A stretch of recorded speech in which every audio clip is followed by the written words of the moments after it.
Welcome to the Indxx Insights Podcast, where we explore the trends shaping the global markets.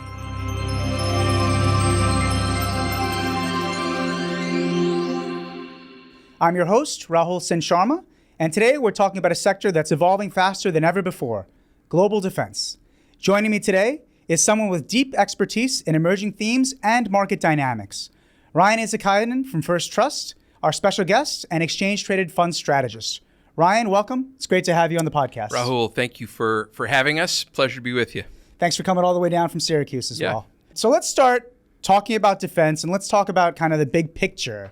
You know, if we look at the numbers here, global defense spending is obviously on the upswing. It hit almost $2.5 trillion last year. What is the big jump that we're seeing? Tell us about how countries, specifically and overall, maybe big picture, are changing their priorities with regard to defense in general. Yeah, you know, I think there's some very obvious reasons that countries have boosted their defense spending. The most obvious is probably what's gone on around the world with war and between the Ukraine and Russia, tension in the Middle East, you know, escalation between Israel and Iran. You've got India and Pakistan, you know, some tensions boiling up there. And whenever you've got that in sort of the public mind, what that allows is more spending on defense. You need to have that public permission to spend on defense. Otherwise, politicians won't put those into the budget. And with that much tension in the news, you know, countries maybe not are maybe not willing to enter into a war, but certainly they want to have a higher level of defense spending, so hopefully they won't have to. And so I think that's the strongest incentive. In addition to that, of course, you've got the Trump administration, which has become more vocal in its encouragement of other countries to become more self-reliant on their defense budgets. You know, the U.S. has shouldered much of the overall defense spending, which I'm sure we can talk about throughout the podcast. But the Trump administration has said, you know, you need to be more self-reliant to many of the U.S.'s allies and certainly NATO members.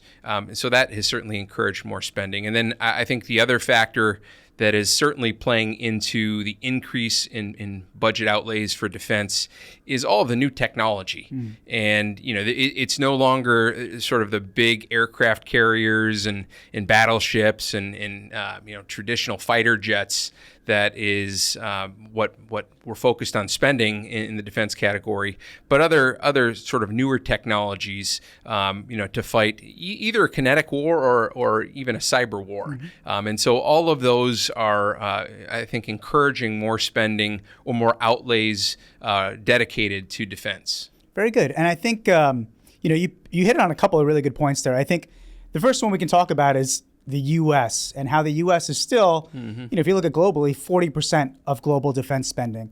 How does that impact the industry overall in terms of maybe some of the innovations that you talked about? And how does that also maybe impact some of the rising players like Russia, like China, like India, like Germany, for example? Yeah, so, it's really been since World War II that the U.S. has dominated spending when it comes to, the defense spending. And so, we're looking at an 80-year period where the defense budget in the U.S. has become, to your point, something like 40% of the global defense budget. So, closing in on $1 trillion. What that says to us is, well, first off, many of the companies are going to be located in the U.S. It doesn't mean that there isn't innovation in the defense sector happening elsewhere, but many of the companies are located in the U.S. that are providing, many of those defense products. The other part that sort of strikes me is that's not likely where you're going to see the strongest level of growth. I mentioned, the Trump administration is saying that you need to have more self-reliance in some of these other markets that you mentioned. And so maybe those are opportunities for stronger levels of growth. But when you're already spending $1 trillion in your defense budget, it's not likely you're going to have 50% growth over the next 5 years like you will in, for example, Germany was one of the nations that you mentioned. Germany is likely to spend something like $100 billion in their current budget. And they're suggesting that they're going to increase that to by about 50% by the end of the decade. So certainly that is an opportunity for growth as Germany and some other NATO members become, again, a bit more self-reliant as they approach that 2% of GDP target that the Trump administration has tried to encourage them to pursue. You look at countries like India. India, the most populous nation in the world. By comparison, it's got a defense budget of about $77 billion, which you compare that to the U.S. Defense budget. It's 7 or 8% of the U.S. budget for a company that's much more, or a country that's much more populous. However, even that defense budget is up about 9.5%. So you do see some growth happening in India. Russia, of course, has had a war that it's fighting, and so its defense budget has soared. Something like 45%. And then, of course, you've got China, which is also obviously a very populous nation. And the figures suggest that they're spending something like $300 billion on their defense budget. Now, again, some would question whether or not they're fully disclosing what their spend is. So maybe it's more, maybe it's less. But regardless, that's quite a bit to be spent on defense. And so you look at the spending that's taking place. The U.S., despite its sort of suggesting other countries should shoulder more of the spend, it certainly hasn't reduced the budget. It's only increased its defense budget. And then you're seeing increased spending from other allies and adversaries around the world as well. So I think one of the points you mentioned earlier is the U.S. has had a long, about 80-year track record of consistent, high, dominating defense spending. That seems to be very sustainable, and it seems to be continuing, for the foreseeable future in terms of stability with slight growth. The question that I really wonder about, and maybe you could shed some insight on, is, these other countries, is their increased spending really sustainable? Because obviously from the first Trump administration, there was a sustained push to have the NATO countries increase their spending to around 2% or more of GDP each. Some have done that, some have not. They've all generally increased. And of course, there are questions around what counts as defense spending versus infrastructure spending and how the Europeans have kind of massaged that number. But those numbers seem to be increasing, but you wonder how sustainable they are, especially for countries like Russia, for example. I mean, can you shed some insight maybe on what we think the sustainability of those numbers would be? Yeah, time will tell, and we'll see as the years progress how much nations are able to spend or willing to spend, or what sort of spend the population will support. I think of a country at war like Russia. Their spend increases has been 40 to 50%. Is that sustainable? Boy, I don't think it is, because you think about defense spending. Defense spending supports an economy by creating an environment of political stability. You spend on defense typically so you don't have to fight in a war. And if you're fighting in a war, that's not stability. That doesn't enable your economy to grow. That doesn't create confidence for investment, for capital investment, for outside investors. It doesn't foster trade relationships. So really to be able to continue to increase that spend, you almost need peace with the threat of potential war. That's really what creates, higher level of defense spending. And so, I think some of the Europeans, I think there's a stronger chance that they maintain their pace of increase because, they view some of the actions taken by Russia and, the potential of war as a real threat. Especially they saw it materialize with the Russian invasion of Ukraine. And so I do think that you're going to see continued, at least for the next few years, increase in spending from Europe and some of the European nations. The U.S., I don't really see the U.S. decreasing its spend. And certainly we haven't seen that in the budgets that have been put forth by the Trump administration.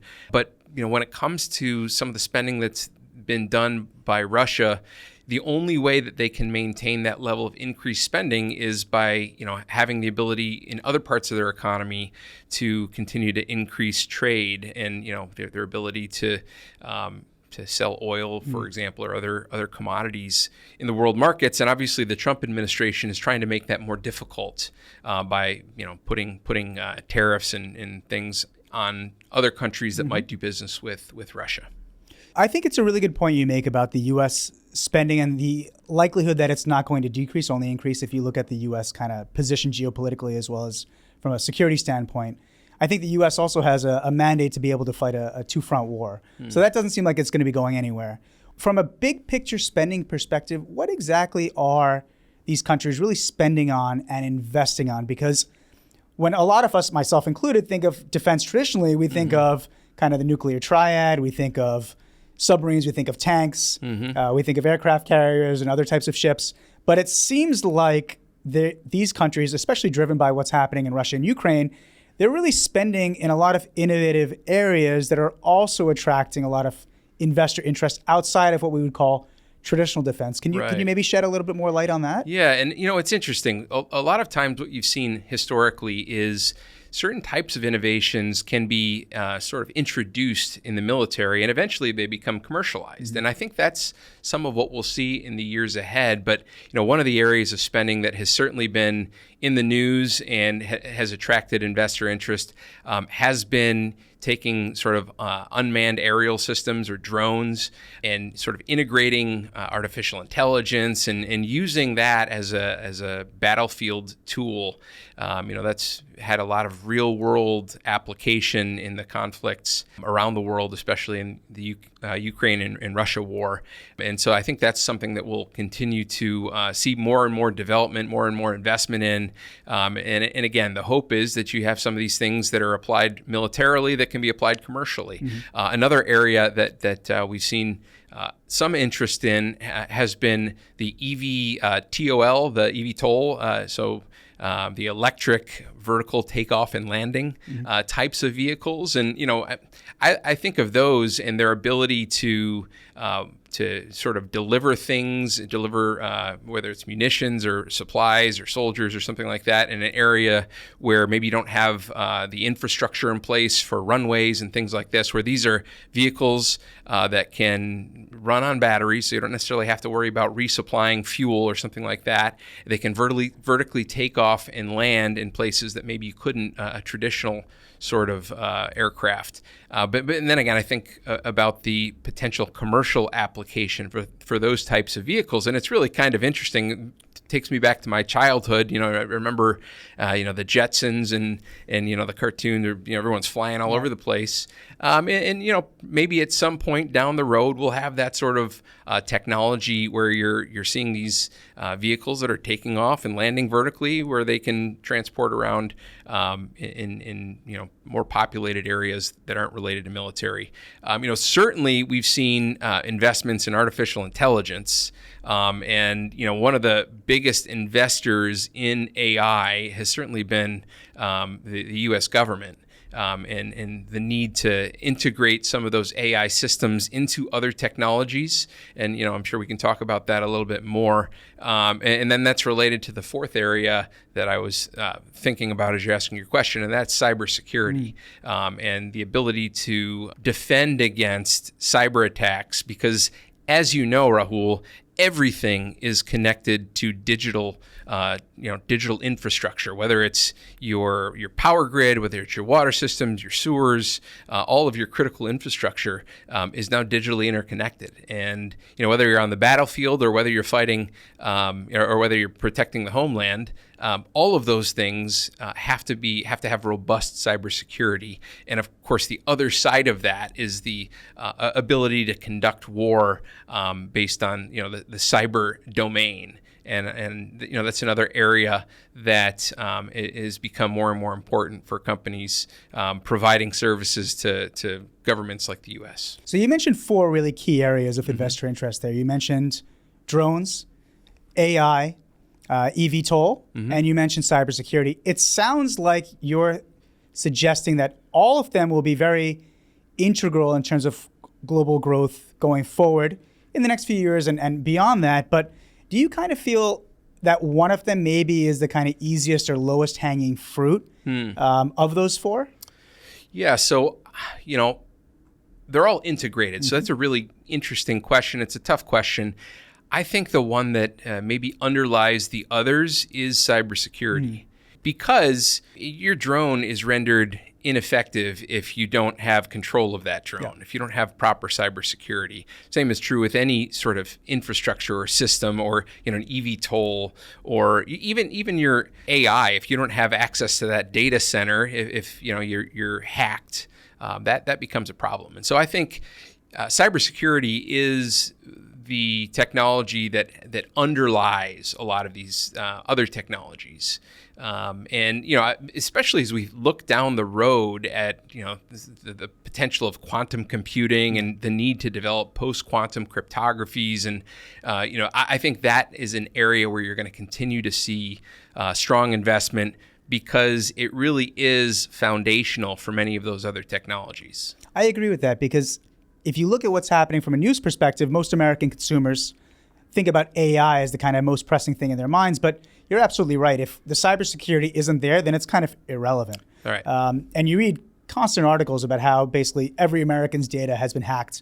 At some point, major infrastructure, utilities, water, military, tax-related authorities. So I agree with you that cybersecurity is really the key to it all, right? It's kind of like owning a house. The house is great, but if you can't ensure that house is locked and free of intruders, then it really doesn't matter what's in the house, right? It doesn't really belong to you. That's right. One area that I would like to talk about a little bit is space. Obviously the Space Force was set up about 10 years ago now, a little less. And it seems like there's been a lot of advancements in the space area as well. Most people are familiar with space from a GPS perspective, right? Which is one of the most significant wins from a military perspective that's kind of trickled down to consumer use. What other types of things are happening in space that you think could be interesting from a defense perspective, as well as maybe down the line from a consumer's perspective as well? Yeah, I think the Space Force has something like a $30 billion budget in the current budget. So it's certainly grown since it was first introduced. And I think that is certainly an area of interest for investors, whether it comes to defense or just like SpaceX and some other companies that are putting a whole lot of satellites up in the sky.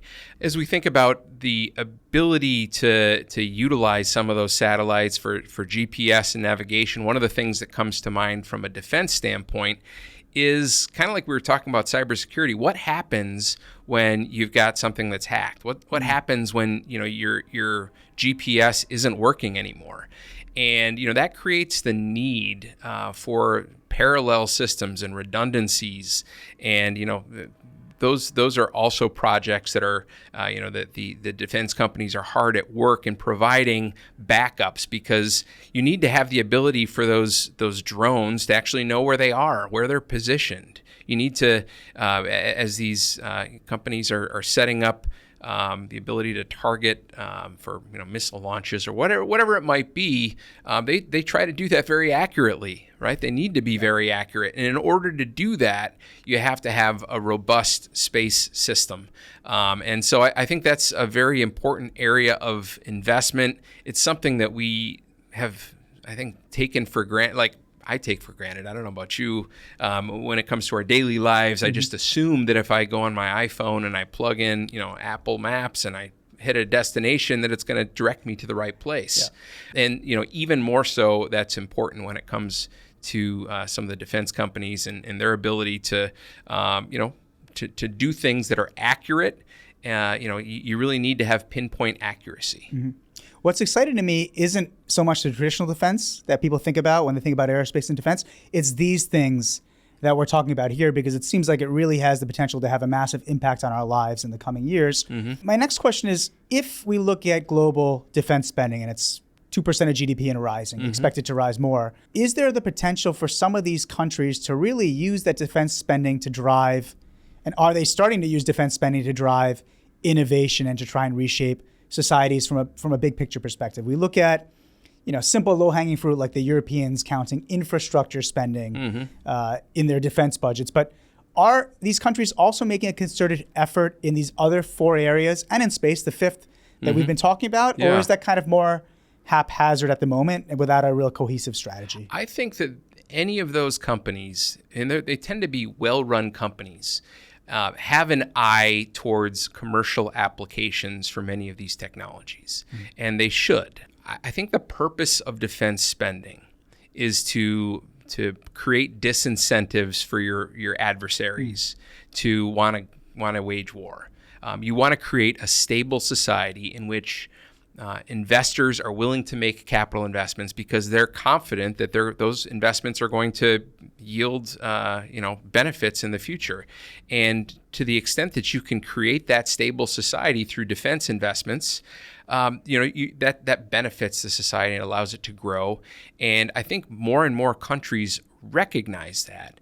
And so you don't necessarily want to plan on building up your defensive investments forever. Mm-hmm. You want to hopefully transition some of those technologies for more commercial uses. And of course, there are certain things you're not necessarily going to have a commercial use for missile technology or something like that, but maybe you will have a piece of that technology for launches into space, for example. Yeah. As we talk to investors, there's always a bit of hesitance when it comes to talking about defensive investments and investments in the defense industry. And I completely understand that. People don't want to think about benefiting from war, from the misery of others. And I completely agree with that.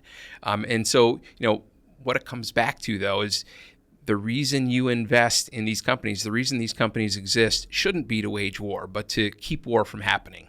And hopefully to develop along the way technologies that can be used to improve the standard of living of society. I forgot who said it, but it might not be attributable to one person, but it's along the lines of the best offense is having a good defense. That's right. You want to have a offensive capability that you hopefully never use. Yeah. And you think about the nuclear triad that's been around with trillions of dollars spent, that's thankfully never been used. But there have been, significant improvements in missile technology and in other technologies that have come from that. That's right. Right. You could argue that the whole reason we have carbon-free nuclear fission technology is because a lot of that was jump-started by the Manhattan Project.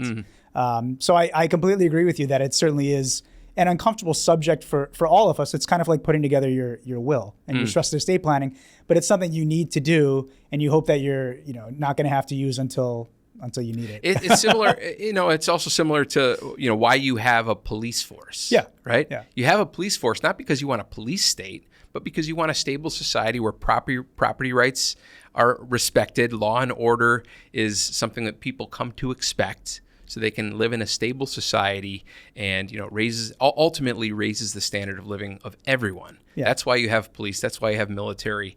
That's the purpose. Not because you want to have an aggressive police state, but because you don't want to have to worry about it. Yeah, or a legal system that works smoothly and efficiently, right? I mean, we all have legal agreements, and we all say they're there, but I hope we never have to use it. We sign legal agreements whenever you do any type of business transaction, but you never want to have to refer to it or use it. It's just there as almost like a security blanket. That's right. I think one of the last questions I have for you is, Europe does seem to be a growing area of interest. They are increasing their budgets dramatically. Are there any unique areas that private equity and venture capital investors are really focused on beyond what we talked about in Europe? Or is it kind of in line with what we've been discussing thus far? So many of the things that we've talked about kind of apply around the world. Certainly Europe is increasing their budget. A lot of that is going to be through newer technologies. There's certainly newer, cutting edge things like direct energy weapons and hypersonic missiles and all these other new technologies where there's tremendous amounts of research being done. And, some of that is way over the clearance either of us have. Yeah. And so I suspect some of that spending will take place on those newer technologies, but certainly, the Europeans are focused on cybersecurity, which we've already talked quite a bit about. A lot of investments looking at non-traditional sort of unmanned aerial systems or drones. The integration of artificial intelligence, that is a big topic on the minds of investments being made for defense. So I think all of those things that we've talked about work together and are certainly what the Europeans are thinking about, as well as other nations around the world. Is there anything that really excites you from a positive perspective in this area that we haven't discussed yet? I think the thing that excites me that we've discussed a little bit, but I'll reiterate because I do think it's what is more exciting about talking about the defense industry, and that is the ability to take and apply commercially some of these technologies. The eVTOL thing, I think, is one of the coolest potential technologies where, maybe you have the ability to have air taxis in cities at some point. And, there's a lot of public acceptance that will have to take place before we're in the Jetsons environment. But I do think that sort of thing, it happens really slowly. And then you look back a decade later and you're like, oh my goodness, where did all these, where did Uber come from? You go to certain cities and you see Waymo taxis around, it's just in Austin, Texas, and there's Waymos all over the place, which are unmanned taxis. And, you just wonder, well, where did these all come from all of a sudden? And I think that there are certain technologies that's generally what happens with. And so, we'll see how we're able to commercialize some of these other technologies that are originally introduced for defense purposes. That I think that is the most exciting part of this industry. I completely agree with you. If you look at a lot of other sectors and industries, you have a critical inflection point that's hit when innovation just takes off. Right. You mentioned Uber, you mentioned Waymo. Another area is clean energy. You have data now that shows that 90% of the clean energy projects that came online last year were cheaper than fossil fuels.